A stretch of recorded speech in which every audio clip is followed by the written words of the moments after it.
Home Alone horror stories strike at the heart of one of our most primal fears, being completely vulnerable in a space meant to protect us. In the quiet isolation of our homes, every creak, shadow, and unexplained sound becomes a potential threat. These stories play on the terror of solitude, where the familiar turns sinister, and the safety we take for granted unravels into dread. When no one else is around, the smallest disturbance feels magnified, tapping into our deepest anxieties.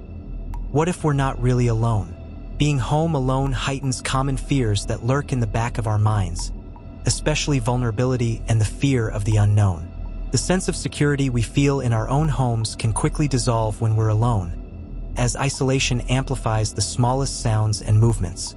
The thought that someone or something could be watching, lurking just beyond the shadows, taps into the fear of unseen threats.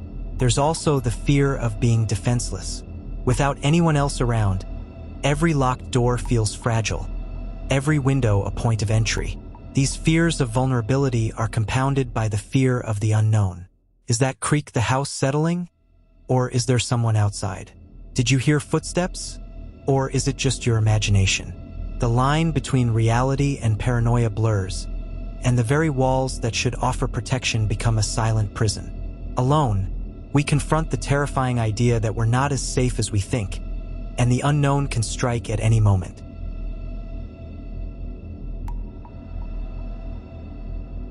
It was past midnight when Olivia sat alone, scrolling through her phone in the living room. She was about to head to bed when a soft, rhythmic knock echoed from her front door. Looking through the peephole, she saw nothing, just the stillness of her empty street. She tried to shrug it off as a prank, but the knocking continued, louder, persistent. Each knock seemed to reverberate in her chest, amplifying her fear. Then, just as suddenly as it started, it stopped. The next morning, she found a single fingerprint smudged in blood on her doorknob, but no other sign of a visitor. She was never sure if they planned to come back, or if they were watching from somewhere nearby.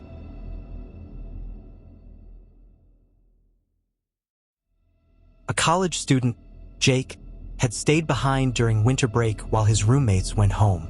Late one night, while brushing his teeth, he caught a glimpse of movement behind him in the bathroom mirror. Startled, he turned around to find nothing but his empty, dimly lit bedroom. Shaking it off as a trick of the light, he returned to the mirror and froze.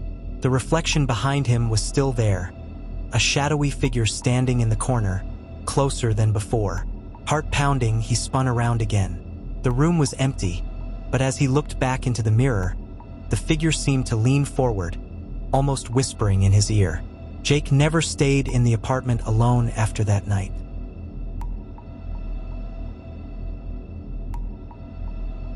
Emily had always felt a strange presence in her house, but it wasn't until she spent a weekend home alone that things took a terrifying turn. Late at night, she heard faint whispers coming from the walls. At first, she thought it was the wind, or perhaps an open window. But as she moved from room to room, the whispers followed, soft but deliberate. They were saying her name. Emily checked every door, every window, but nothing explained the sound. Desperately, she huddled in the corner of her living room, only for the whisper to grow louder, more urgent, like it was coming from right behind her. When her family returned, the voices stopped. But Emily knew they hadn't left. They were waiting for her to be alone again.